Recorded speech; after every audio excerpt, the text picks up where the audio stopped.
coaches, hay mentores, hay consultores, profesores, instructores, pero hablar de Paul Alpanta es hablar de un pensador.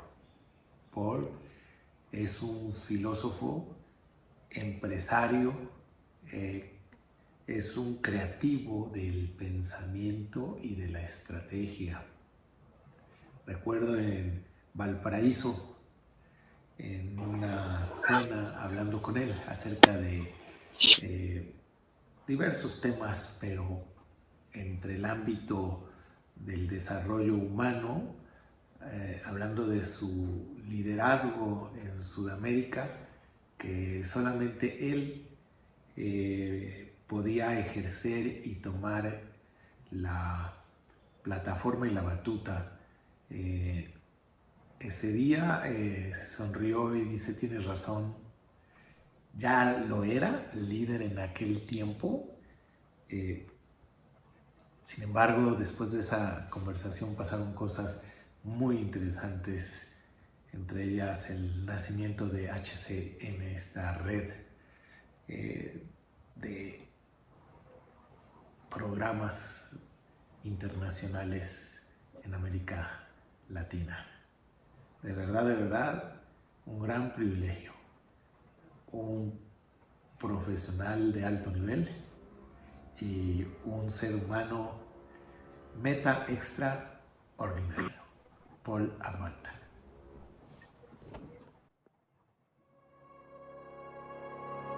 Por ejemplo, alfa,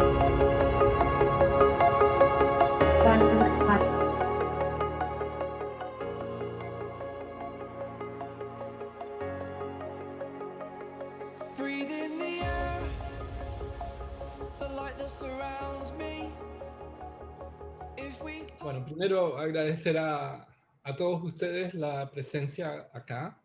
Así que muy bienvenidos también a mi charla. Y millones de gracias a Mauricio por las cariñosas palabras que él expresó sobre mi persona. Y la realidad es que Mauricio es una persona que hace que las piedras se vean inteligentes. Así que yo solo quiero agradecer su bondad, su expresión, su cariño. Y sí, él tiene razón en algo que influyó mucho en mi vida y tiene que ver con el liderazgo, y eso se lo debo a Mauricio. Sí. Muchas conversaciones con él ya de tantos años. Así que bueno, bienvenidos a esta charla. Y les cuento que el propósito que tengo es un propósito que no sabía muy bien dónde iba a meterme cuando Mauricio me dijo, oye, ¿por qué no trabajas esto de la identidad? Bueno, le dije, y realmente me di cuenta de lo complejo que es hablarlo, no solo de una forma que sea aterrizada, pero hacerla relativamente sencilla. Así que mi propósito principal es darle una visión a ustedes de lo que es el constructo de la identidad, los alcances, las implicancias y también de cómo nuestra propia identidad y como la de los otros se nos hace presente en todos los contextos donde vivimos, en los juicios que hacemos, en las elecciones que establecemos, conductas que tenemos, en las cosas que compramos y, por qué no decirlo, en prácticamente toda nuestra vida. Pero es de esas cosas que están ahí sumamente inconscientes y que me di cuenta gracias a Mauricio de todo lo que me ayudó a meterme en este concepto o constructo. Voy a dividir la charla en 5 etapas. Dentro de cada una de ellas, al final les voy a pedir que por favor hagan un pequeño ejercicio individual, introspectivo, y algunos que quieran compartirlo, bienvenidos. Si entre medio tienen alguna pregunta también, y que además yo pueda responderla, y muy importante es, se las responderé en ese momento. Si no, bueno, la dejaremos para la eternidad. Ok, así que lo primero que vamos a hablar de la identidad es del mundo del yo. Y el hecho es que, ¿qué nos complica? Y ya para partir hablando de lo que nos complica en el mundo de la identidad, es lo que es un rol. Porque confundimos identidad con rol y de repente decimos que somos el rol. Y el rol es la posición, la plaza, el propósito funcional que tiene una persona o algún elemento dentro de un contexto, ya sea relacional, ya sea organizacional, ya sea laboral, familiar, situacional, etc. Y todos nosotros tenemos muchos roles. Entonces, claro, cuando alguien le pregunta a otra persona, ¿y quién eres tú? Ah, yo soy mamá, soy hijo, soy nieto, soy... eh, pero está hablando de los roles. ¿Se han dado cuenta ustedes que a veces nos definimos así? ¿Y quién eres tú? Soy mamá. Bueno, no es mi caso, yo no puedo hacerlo, pero soy papá, soy abuelo, etc. Y ahí parte el tema. Ahí partimos, ¿ya? O sea, primer comentario, ahí está el tema. Ahora, ese tema no lo abandonamos nunca, porque nos definimos también, curiosamente, sobre el hacer. ¿Y qué pasa con ese definirnos sobre el hacer? Que ahí viene exactamente qué es la identidad. Entonces, si uno busca etimológicamente qué es lo que es la identidad, tenemos que ir otra vez a los griegos que nos ayudan con eso. Y identidad es una palabra latina, o sea, viene del latín, y que significa essentitas, como algo que tiene que ver con la identidad mismo, pero que vuelve a ser. Lo que pasa es que es el sentido esencial. Y la parte final de lo que sería de identidem es que es repetidamente. Entonces es como el ser repetido. Eso significa la identidad. Es como el ser repetido. Y se puede considerar como un estado, o sea, yo soy una persona feliz, y ahí me lo defino con el verbo ser, y eso es muy importante porque muchas veces el castellano nos permite eso, pero al mismo tiempo nos juega una mala pasada. También podríamos referirnos a una unidad, a un colectivo, que también tienen identidades, ¿no? Las empresas, las organizaciones, como la iglesia, como por ejemplo las Fuerzas Armadas, etcétera, etcétera. O sea, partidos políticos, todos tienen su sello de identidad. Y es una condición del ser uno mismo. Ahora, ¿qué es eso de ser uno mismo? Porque el otro día escuchaba a una coachee que me decía, es que yo no puedo ser yo misma. Y yo pensaba, ¿será que en algún momento uno puede dejar de ser uno mismo? O sea, porque mismo que yo sea otro, estoy siendo yo. Sencillamente estoy trayendo hacia mí otra identidad, pero sigo siendo yo. Y desde ahí nos conectamos con la idea de la máscara de Jung, de que de repente usamos distintas máscaras para distintos papeles, o sea, roles. Y esa condición de uno mismo también se conecta con el sentido de ser ella o él dentro de una continuidad de tiempo, porque yo soy ahora, pero puedo dejar de serlo mañana. Y entra un personaje que es muy importante en psicología, que se llama Erik Erikson. No es mi amado y querido Milton Erickson, por si acaso. Y él es un teórico en desarrollo de pensamiento, así como mi profesor de filosofía, Otto Lasker.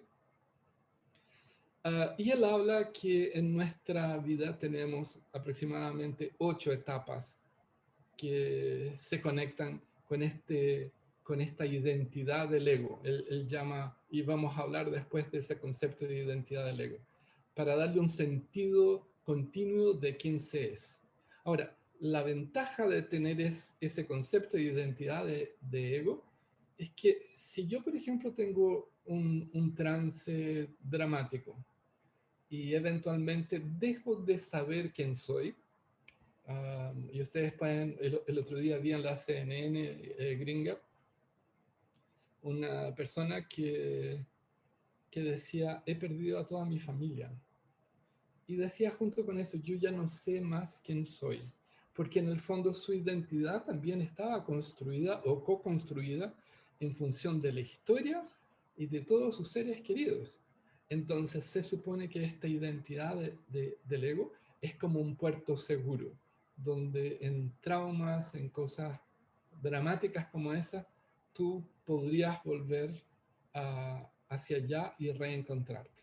Entonces, ese puerto de retorno está siempre presente, pero realmente se usa mucho más en terapia, más que en coaching, para situaciones críticas, de crisis, para el reencuentro con el yo mismo, con el self.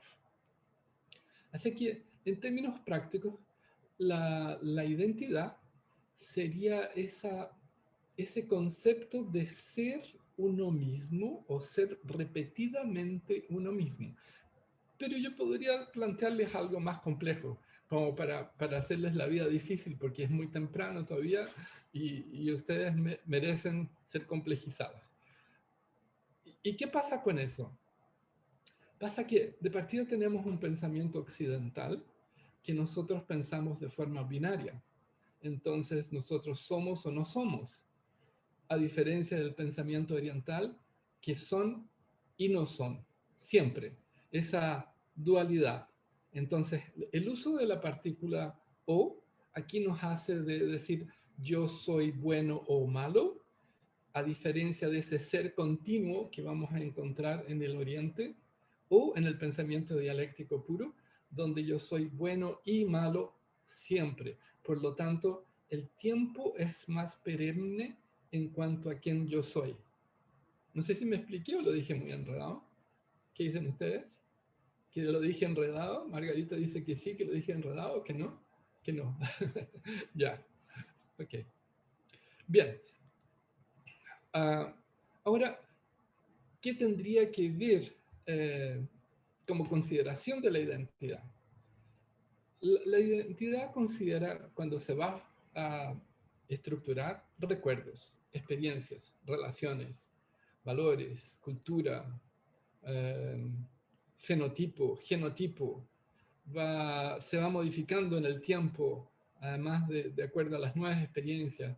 Y la misma identidad, al transformarse en el tiempo, genera una transformación medio autopoyética en ese proceso de desarrollo y de reflexión de sí mismo. A ver, para llevarlo a la práctica, vamos a decir que yo soy un niño, bueno, no lo soy un niño, pero fui un niño, pero me voy a poner en mi edad mental más que cronológica. Aquí es más que, es cronos, no, es kairos, es la sensación de tiempo. Y yo quiero empezar a jugar tenis. Entonces, como deportista, um, yo soy un jugador de tenis, soy un jugador de tenis, que es distinto a que si me empieza a ir bien y empiezo a ganar dinero con eso, me van a llamar como tú eres un tenista. O sea, el mismo hecho de profesar aquello que yo empecé a hacer como una actividad y vivir de ella, hace con que en el tiempo mi ser sea identificado con una cierta actividad, con una cierta cultura y con una cierta expectativa. Y esa visión desde afuera me vuelve a transformar a mí y yo empiezo a adoptar ciertas expectativas que son propias de quién debiera ser un jugador de tenis. Um, Así que, ¿qué define la identidad específicamente? Bueno, se define por múltiples roles que la gente tiene. Pero ¿es solo eso o serían características también que son inmutables? Pero también, ¿qué es inmutable? Por ejemplo, antiguamente uno iba y se presentaba en algún lugar y te decían género y ustedes decían, bueno, masculino, femenino. Hoy día en algunos países de Europa eso ya no se puede hacer, porque es considerado como una invasión. Incluso si tuvieras uno, podrías cambiarlo, y eso era parte de tu identidad. Ya no es más. O sea que si estamos hablando en un tiempo tal vez no tan futuro, nuestra identificación como género deje de ser. ¿Y qué pasa si las estructuras de desarrollo parentales también se modifican? Así como hemos tenido un cambio brutal en la forma de cómo sociabilizamos, las estructuras parentales podrían ser distintas y quién van a ser esos niños en función de su historia. Tendrán que tener una otra identidad. Así que cada rol en sí tiene expectativas propias del modo de ser y que vienen con ciertas conductas. Por ejemplo, a ver, ¿quién me puede ayudar acá? Úrsula, que nos conocemos hace tanto, así como dejo Memo. Ah, ¿qué es para ti una expectativa de mamá? La pregunta del momento. Poder pasar tiempo con mi hija y poder enseñarle cómo ser cómo convertirse en una mujer de bien, pero desde mi perspectiva de lo que es una mujer de bien. Que probablemente será distinta de tu hija, no te preocupes. Lo sé. Ella tomará otra. Ok, entonces Úrsula tiene una proyección de lo que debería ser y probablemente esa proyección se la va a entregar a la hija consciente o inconscientemente. O sea, está formando su identidad, sí o sí. Y la hija sabe de esas expectativas y por lo tanto en algún momento se tiene que enfrentar con la definición de lo que quiere vivir. Entonces es importante eso. Y esa definición de quién se es se va a modificar después de acuerdo a otras experiencias. Ahora, ¿cómo se da la formación? Es importante cómo se da. Se da por medio de conocer y desarrollar el potencial existente. O sea, por ejemplo, hace poco tiempo ustedes deben haber visto en Netflix que había una serie que hablaba de ajedrez. ¿Sí? No sé si la vieron, se llamaba El Gambito de la Dama. Bueno, ¿y qué pasaba? Si ustedes observaban la característica de esa niña, que era una niña huérfana, la mamá la había dado en adopción, lo que ocurre es que ella a través del juego empieza a descubrir una pasión, empieza a desarrollar un potencial, claro, es una película, es una ficción, pero sí la construcción de identidad está clarísima como desarrollo, porque ella a través del refuerzo positivo que descubre como habilidad de ser exitosa en su juego, ella se empieza a definir como un ajedrecista, o sea, es un ajedrecista. Y desde esa mirada se empieza a conectar esa actividad con propósitos de vida.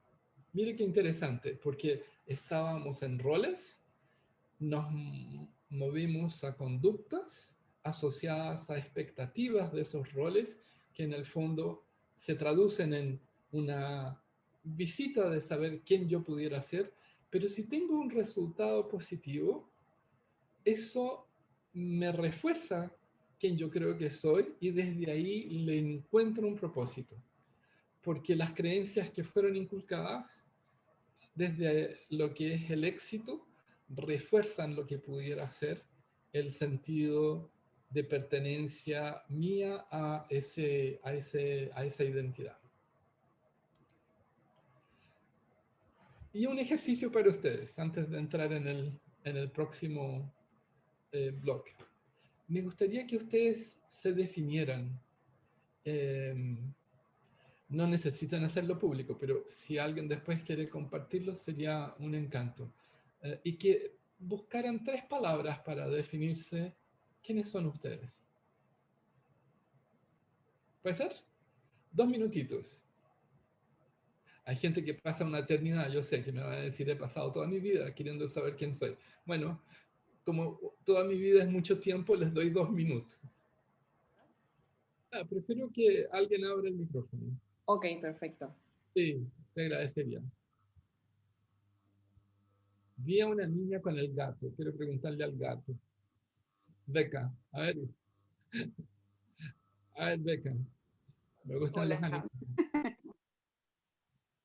¿Qué escribiste? Actitud, Actitud. adaptación y fortaleza. ¿Y cómo llegas a definirte así? ¿Qué te hace definirte así? Mi constante de vida desde chiquitita hasta el hoy. En el cómo resuelvo lo que para mí es un problema, en cómo me vivo en el hoy y en el cómo me siento con mi personalidad. O sea, saca tu definición desde experiencias pasadas. Excelente, gracias. Gracias a ti y a tu gato. Ok. Así. ¿Quién más? Quisiera uno más, por favor. Si alguien se matricula. Pues yo soy aprendizaje, crecimiento y amor. Ya. ¿Y cómo lo concluyes? Fíjate que a mí me cae esto como muy en el momento de mi vida porque recién yo fui 30 años médico cirujano. Ajá.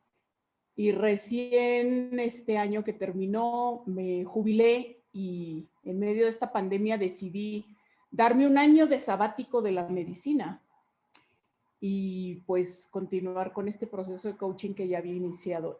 Y de pronto cerré otros ciclos y este cierre me llevó a esa pregunta de, ¿y si no soy médico, quién soy, no? Porque toda mi vida había girado, bueno, toda mi vida adulta había girado en torno a mi elección de carrera y a mi trabajo y a mi... Claro. Entonces ha sido como muy interesante hacer este como hard stop y decir, si no tengo esto, ¿quién soy? ¿No? ¿Quién soy? Y he venido estos meses en este proceso de, no dejo de ser yo, ¿no? Porque ya no esté haciendo esa actividad. Muy cierto.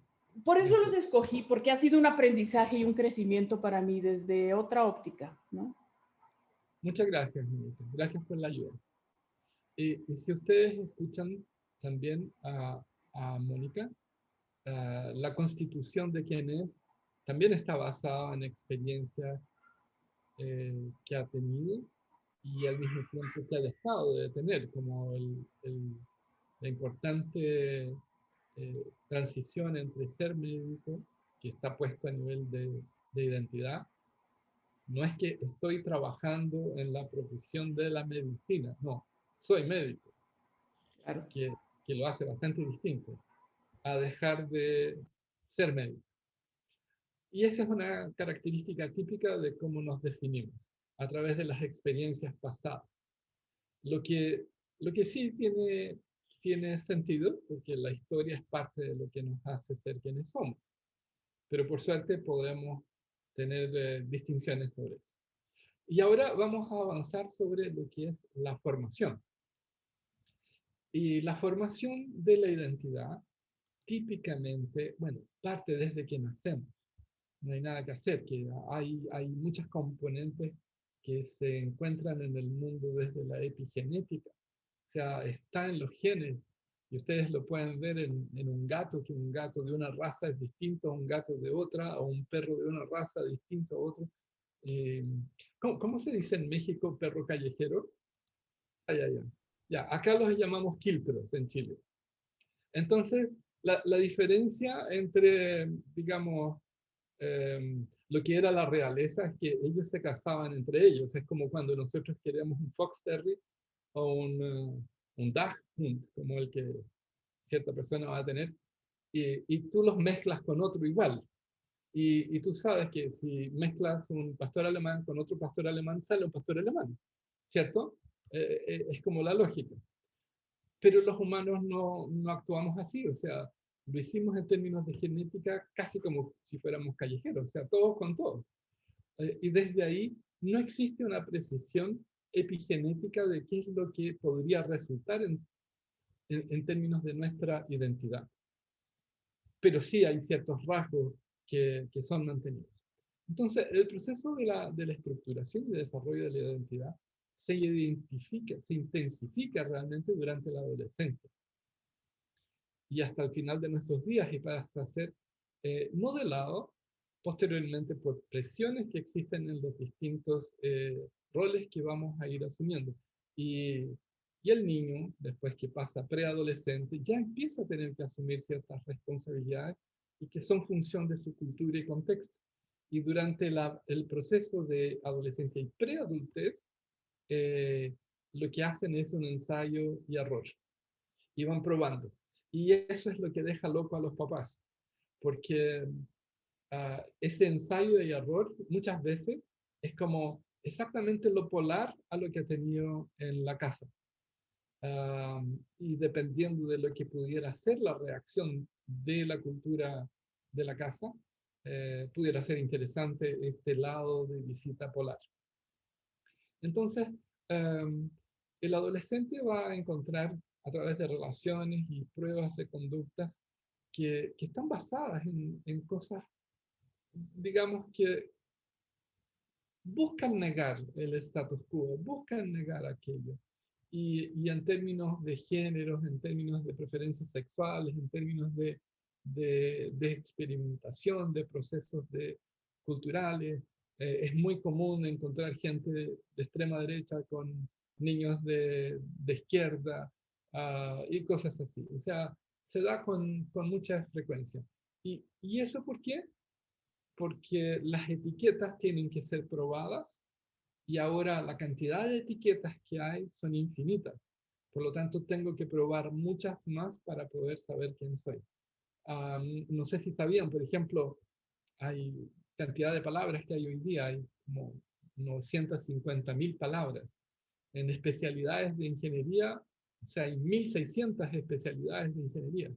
Y así, o sea, la cantidad de libros publicados y libros creo que son 120.000 diarios. O sea, imagínense la cantidad de información que está saliendo, aparte de diarios, Facebook, todas las redes sociales, y que se traduce en esa infoxicación que el adolescente absorbe y necesita de repente saber con qué me caso, o sea, quién soy yo en función de estas ideas. Ahora, al mismo tiempo va a recibir presiones de la familia, está recibiéndolo ahí, presiones de contexto, de la sociedad, presiones de sus pares, presión del mismo que tiene que fingir que es quien no es aún. No sé si ustedes han visto, pero si ustedes le preguntan a un adolescente, o sea, verifiquen entre adolescentes, lo más probable es que entre ellos ninguno reconozca que es virgen. O sea, como que ya nacieron con experiencias sexuales y se las saben todas. ¿Y por qué? Porque no pueden ser menos frente a otro, como generalidad, a menos que tengan mucha confianza. Entonces, están preocupados de qué etiquetas van a tener y cómo se van a autorrotular y otros también los van a autorrotular. En esos ensayos y errores existe una alta probabilidad que de repente se den situaciones de desconexión con lo que pudiera ser un marco de responsabilidad tradicional, porque las definiciones de roles que ellos buscan eventualmente no se encajan en aquello que estaba dentro del marco de aceptación y las pruebas que tradicionalmente eran hechas. Así que hay experimentación de preferencias sexuales, preferencias políticas, de ideas, de preferencias del quehacer, etcétera, etcétera, religiones, etcétera. Sí.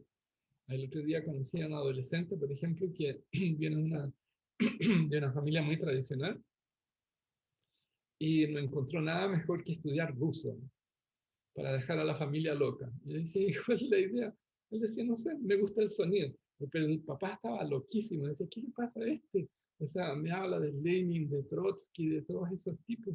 Y nosotros somos de derecha, somos de una familia tradicional. Y él en el instituto ruso. Claro, yo creo que se imaginaba así como ya futuro espía de la KGB siendo rescatado, pero el chico está probando, está probando. Y cuanto más duros sean los papás en eso, más probable es que él sea impulsado eventualmente a tomar aquello que era sencillamente una búsqueda, un ensayo. Ahora, ¿qué pasa? ¿Cómo se conoce uno a uno mismo, ¿cómo te conoces a ti mismo? ¿Cómo se da eso? Bueno, y eso se da a través de los valores también. O sea, a veces nos conocemos a nosotros, no tanto por lo que hacemos, pero por las cosas que valoramos, que nos importan. Y ustedes deben escuchar a mucha gente cuando les pregunten, a ver, ¿y qué es lo que es más importante para ti en tu... Memo, ¿qué es lo más importante para ti en la vida?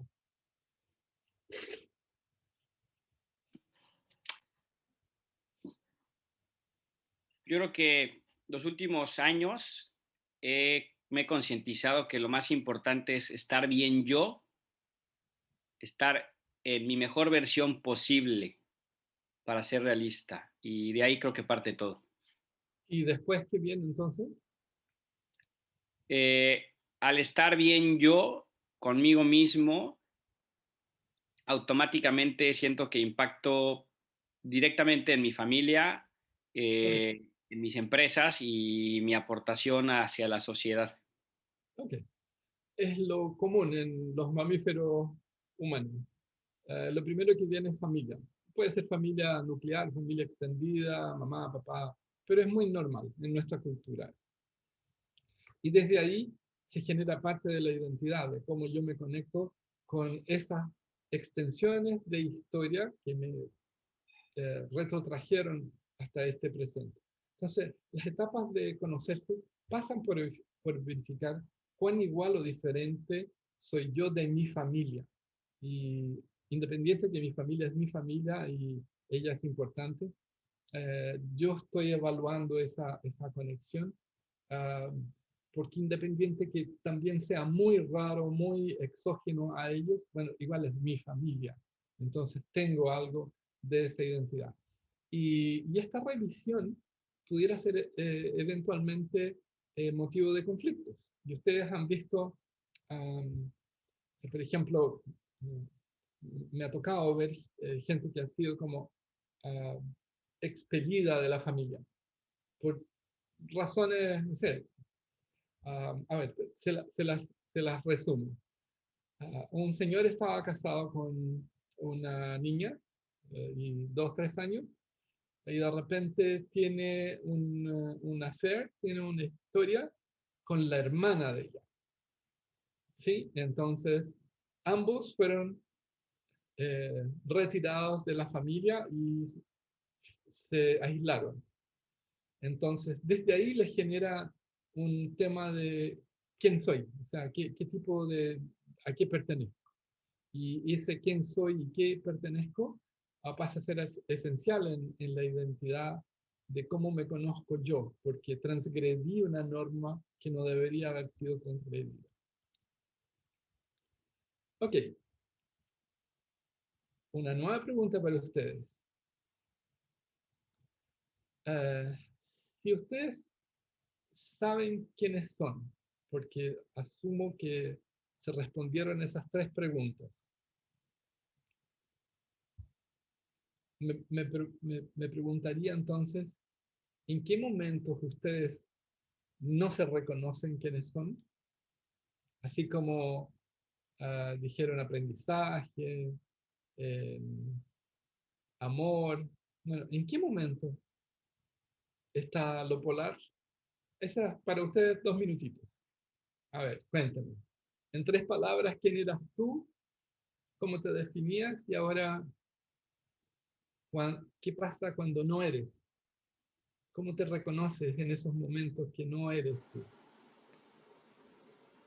Cuando estoy perdido, cuando no encuentro un camino, cuando de repente digo, ¿y para dónde voy? ¿Quién era? Un soñador, ¿cómo soy un soñador, un creador de mí mismo? De repente cuando no encuentras, dices, ¿y ahora qué sigue? Es cuando no me reconozco. Ya. Ahora, cuando tú dices no me reconozco, ¿cuánto tiempo dura ese tiempo que no te reconoces? Pues en lo que me siento y respiro profundo y digo, por acá. Toma aire, encuentras tus bases y dices, tengo que seguir con esto. No es mucho tiempo, entonces. No, Ok, ok. Y gracias, Justo. Muchas de gracias. nada. A ver, ¿quién más podría ayudarme acá? Yo puedo. Por favor, Ana Lu. Gracias. Bueno, yo me definí como un ser dulce, fuerte y persistente y no me reconozco cuando de repente siento que algo se sale de mi control y me invade el miedo, como me pongo muy ansiosa y como que me pierdo por momentos. Ok, ok. Tú te definiste como un ser dulce, fuerte, Y persistente. persistente. ¿Y qué pasa en esos momentos que, por ver cómo eres, tengo certeza que no eres dulce? ¿Quién eres ahí?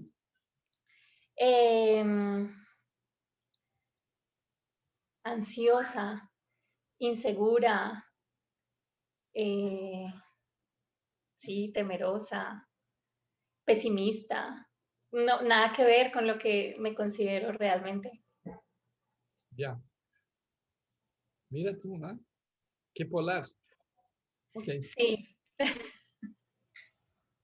es un buen descubrimiento. Que tal vez no seas ni una ni otra y las dos juntas. Siempre. ¿cierto? Ok. Ya, muchas gracias. Y eso es lo que muchas veces pasa, que nosotros tenemos un centro de gravedad de quienes somos y de repente salimos de ese centro de gravedad para visitar otras áreas que creemos que no somos.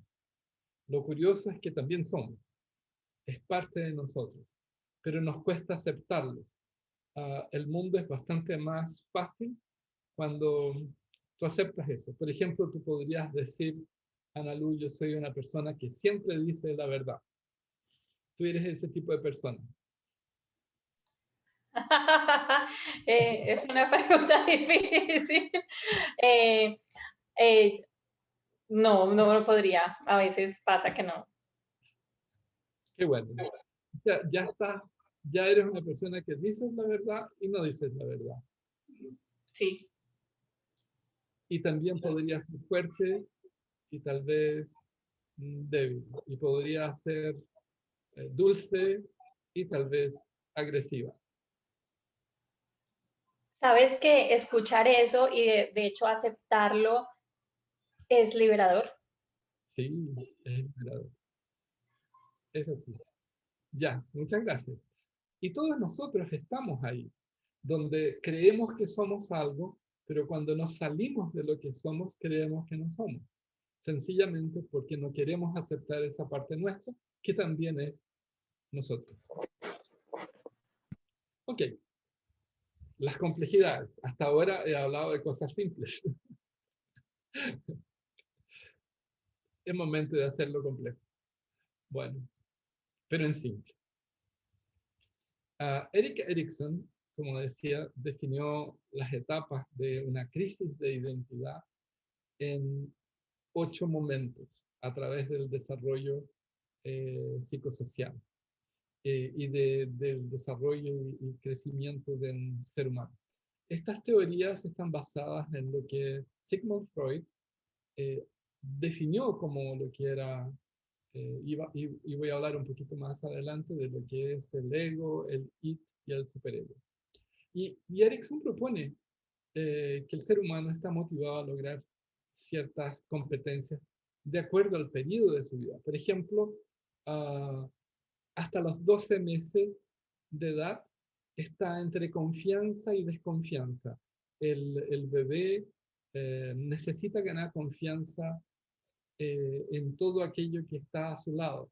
Y uno ve eh, niños que han crecido en un hogar con amor versus niños que han sido, por ejemplo, entregados a casas de adopción a temprana edad, como ya hay un factor clave psicológico.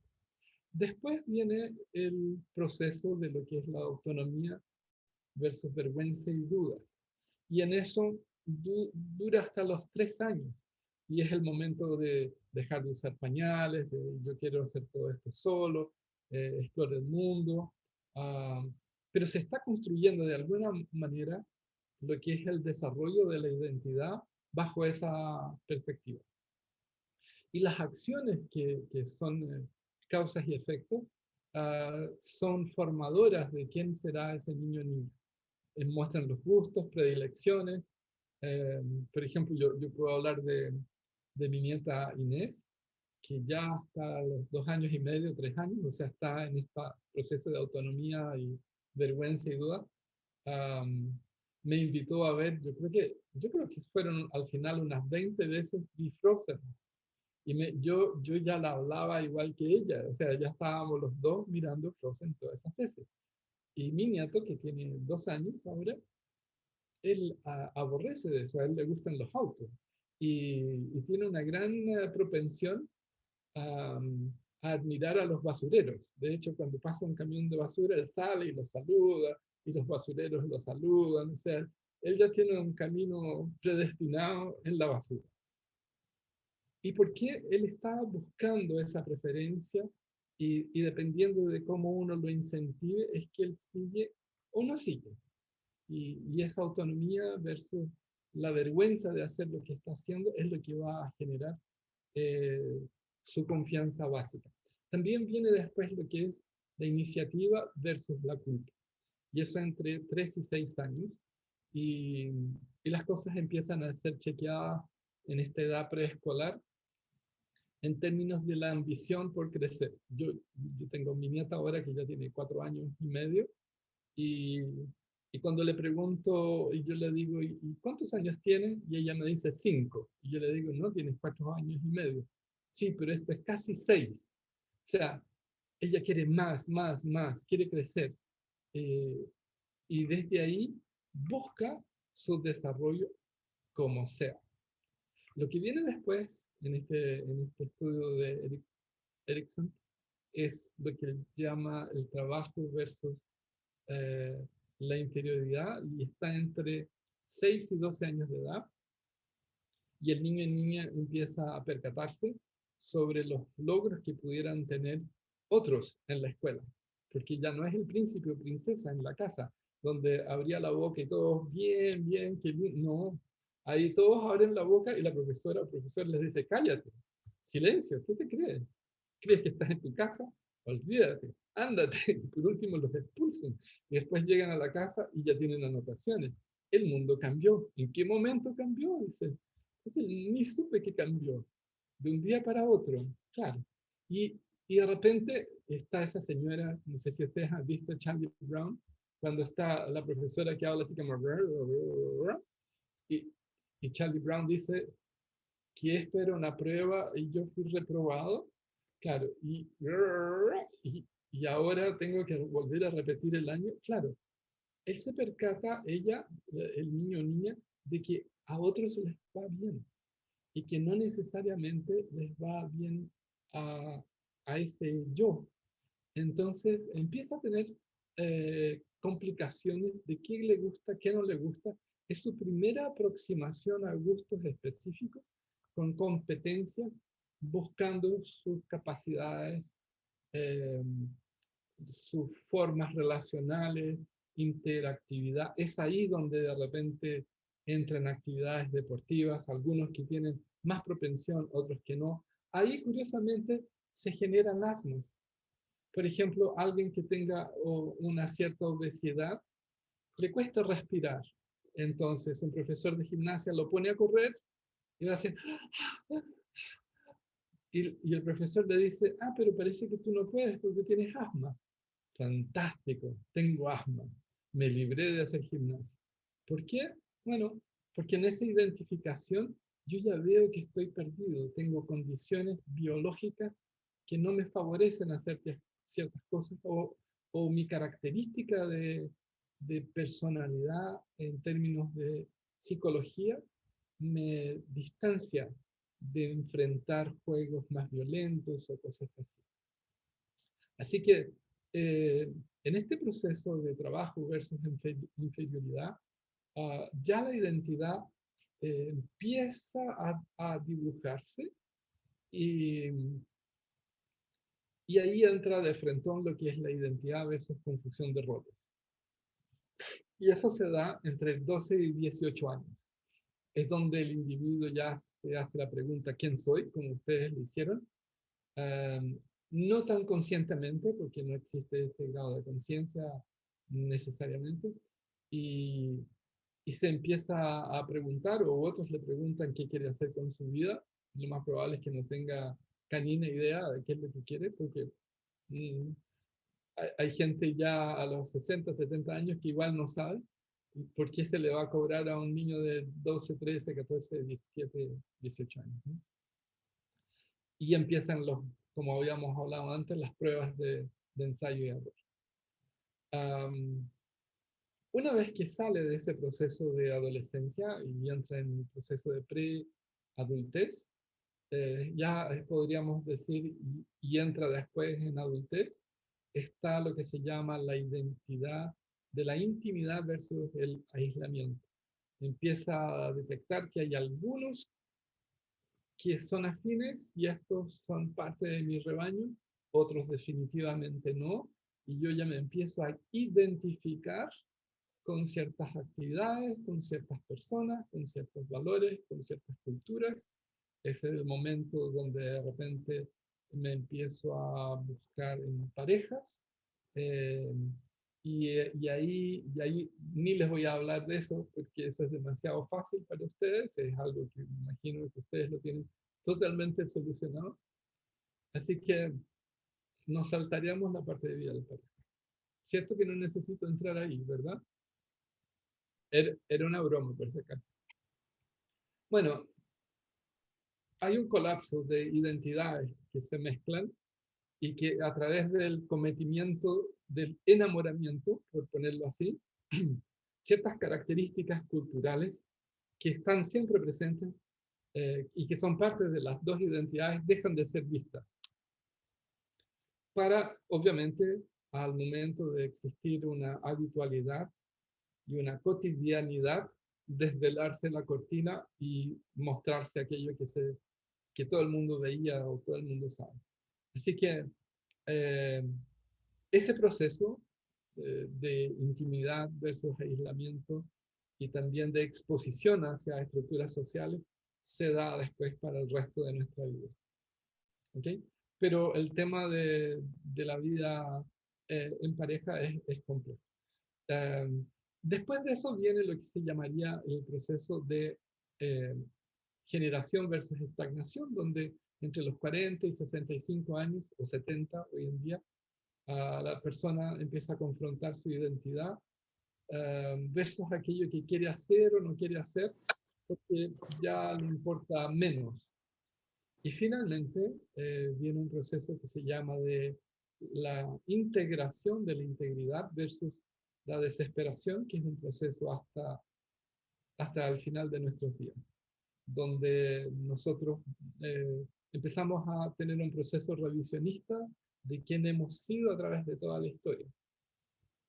Ahora, lo interesante es que si hay etapas que se pierden, hay disfuncionalidades después que aparecen en una etapa siguiente.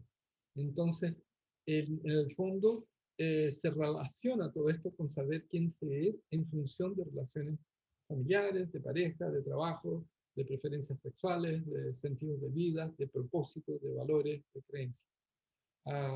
Y las etapas que define Erikson son muy prácticas, como para de repente también poder saber quién está en qué etapa o cómo está viviendo cada una de esas etapas. Y una pregunta que podría ser interesante es, ¿qué es una crisis de identidad en ese sentido, ¿no? Porque la crisis de identidad en el fondo sería no haber vivido aquello y al mismo tiempo empezar a tener una desincronización de etapas o una disociación de conexión con lo que yo estoy espejando en términos de pertenencia. No sé, lo debo haber dicho muy enredado, supongo. ¿Se entendió, no? ¿Sí? Ok, gracias. Ok. en ese proceso de tener una crisis de identidad, se da que de repente yo ya no entiendo qué pasa cuando no entiendo quién soy, o sea, no me reconozco. Y eso por otros, porque otros me dicen, oye, pero no sé, Juanito, ¿cómo pudiste hacer eso? Tú no eras así. Y uno dice, oh, no era así y ahora soy. Sí, nunca pensé que tú eras de ese tipo de personas. Y uno dice, wow, ¿qué tipo de persona soy ahora? Entonces, y le dice, sí, porque lo que hiciste fue terrible, pero está diciendo que yo hice algo en función de quién soy. Y el otro día escuché una muy buena frase. No, en realidad no sé si es muy buena, pero es curiosa en el sentido de que, no sé si, y no sé si lo habían pensado eso, pero nadie es un asesino hasta que mata a su primera persona. ¿Habían pensado una cosa así? Yo sé que es bien dramática y bien extrema la idea, pero una vez que la persona mató a alguien, ya sea, no sé, ya es un asesino, o sea, como, o es un ladrón, ya robó. Y esa etiqueta es súper fuerte. O sea, en nuestra estructura social, que quizás en otras estructuras sociales no, pero en la nuestra es muy fuerte. Entonces, a lo largo de la vida, ¿no? Nosotros vamos adoptando creencias, valores y reglas y nos identificamos con ellas, como, no sé, por ejemplo, con la probidad. La pregunta es filosófica, ¿tendrá todo el mundo un precio? Y claro que no, hay personas que son No, incorruptibles, claro, pero ¿serán todos incorruptibles? Bueno, lo que estamos viendo en la política, en la policía, en todas partes en el planeta, porque no es cosa de un país u otro, es generalizado, es que esos valores con los cuales crecimos y que probablemente nos enseñó la tía en el jardín infantil, en algún momento quedaron atrás. Claro, la tía en el jardín nos decía no robe la comida de su compañero y nos pegaba así en la manito y uno se oh, pero ahora no, ahora se roba un banco y no pasa nada, además lo liberan y lo aplauden. Entonces, esa constitución de creencias y valores y reglas que nos identifican de repente dejan de ser importantes porque hay valores más importantes. No sé si ustedes supieron, pero en Brasil existía un caso que se llamó Lava Jato y que sacaron a presidentes de ahí, e incluso al expresidente Lula lo tuvieron preso casi 2 años. ¿Y por qué? Porque generó una red donde todo el Congreso estaba metido en una corrupción con una petrolera. Entonces, el hecho es que el contexto donde de repente pasa el proceso, que yo tenía esos valores, también cambia y me impulsa a arriesgarme. Y en ese impulsar a arriesgarme, dejo de ser quien soy o dejo de ser quien era, a pesar que yo tengo certeza que estoy transgrediendo una norma. O sea, no es que no se sepa que se está transgrediendo, pero entra otro factor ahí, y es que a mí no me va a pasar. No sé si lo han percibido, pero en general tenemos un concepto de ser perennes, de ser inmortales, como creer que sabemos lógicamente que vamos a morir, pero actuamos como si eso no fuese pasar en una hora más, en un día más, o sea, actuamos como en algún momento, pero no con eso siempre presente. Así que cuando yo no entiendo quién soy, lo más probable es que me disocié de los valores nucleares que me sostenían. Y en ese sentido yo podría ponerles así como, a ver, decir, si esta mesa, esto es una mesa, y aquí yo tengo creencias y abajo las patitas son valores, mi identidad se para sobre esto. Por lo tanto, si yo de repente empiezo a botar las patitas que sostienen la mesa, puede ser que yo me caiga, porque la mesa ya no es sólida. ¿Sí? Y es ahí donde yo no entiendo quién soy. Y ustedes pueden ver a muchas personas. Eso es muy interesante. No sé si han visto japoneses o coreanos cuando los pillan con la mano en la masa. ¿Han visto en los noticiarios así como soy una vergüenza a mi familia, soy una vergüenza a mi ciudad, soy una vergüenza a la humanidad, y de repente hasta llegan a matarse? ¿Por qué? Transgredieron la norma de quién eran, sienten que además ofendieron a gran parte de su historia, de sus ancestros, a su país, y se sienten avergonzados. Pero eso no fue motivo que impidió que ellos transgredieran. Ok. ¿Cómo se manejan las incongruencias por conveniencia? Porque, por ejemplo, si yo me defino a alguien que siempre me importa tal cosa, lo más probable es que en algún momento yo tenga que flexibilizar.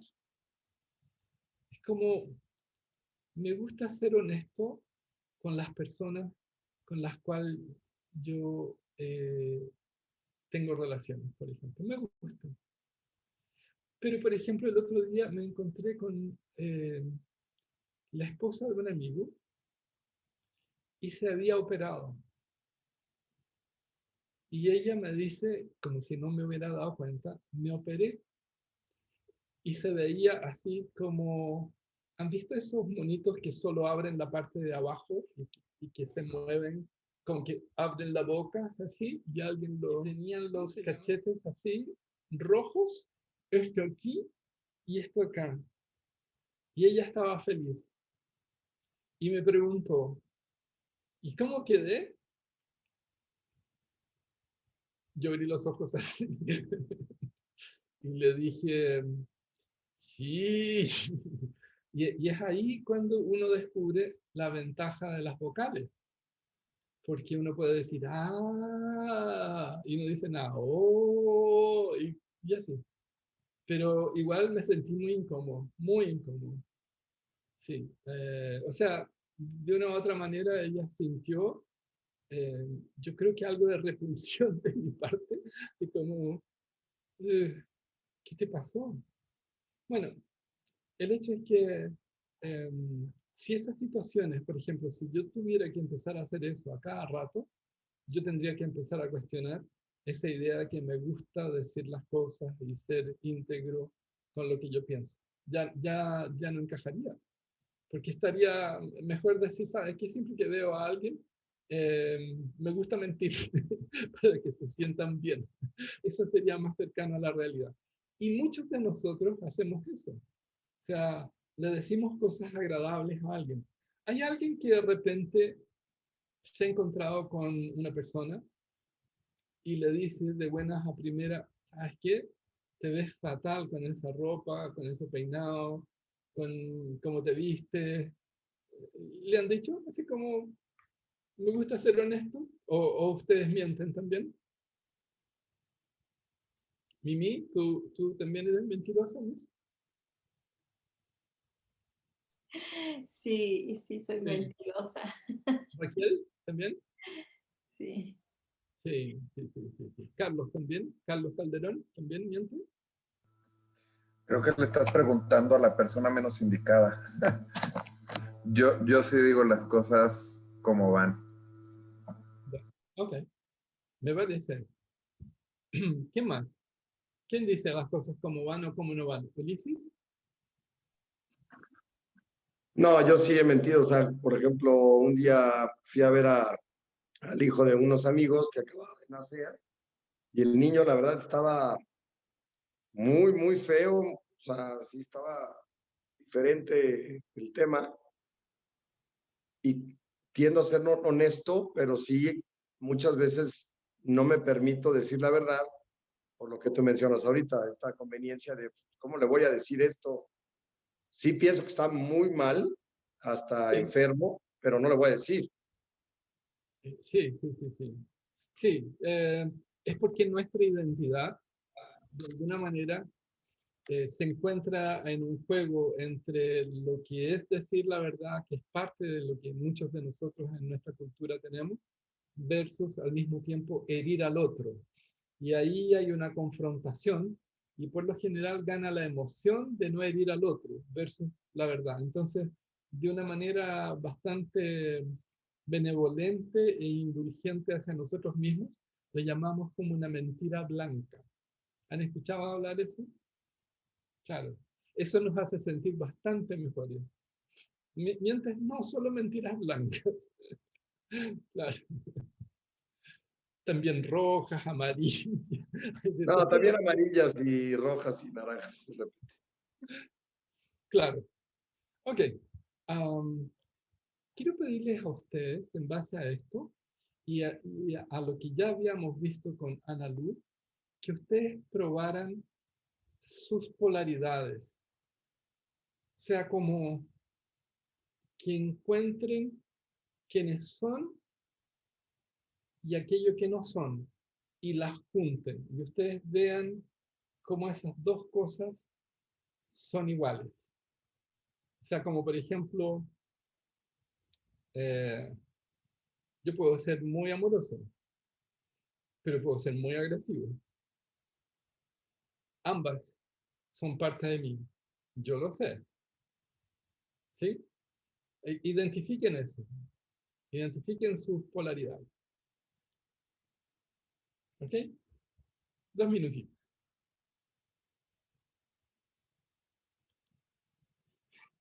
Confiésese, ya que tú eres el hombre de la verdad. Mira, por un lado soy súper tímido y por otro lado puedo ser también muy extrovertido. Entonces, la gente también entra en shock cuando me dicen, cuando yo les digo, güey, es que soy tímido, la gente me dice, no, es que no puede ser que tú seas tímido. Ya. Y también, o sea, no sé, esa parte sí hay conflictín. No, porque eres las dos cosas. De eso se trata el ejercicio, de descubrir que no eres una cosa u otra, que eres las dos. Y lo mejor de todo es que eres las dos simultáneamente. Sí. ¿Y qué más? Aportaste valor, mil gracias.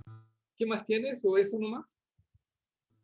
No, pues también que por un lado sí soy muy rudo, o sea, para decir las cosas, y por otro lado también soy muy sensible, o sea, sí me gusta que me traten así bonito.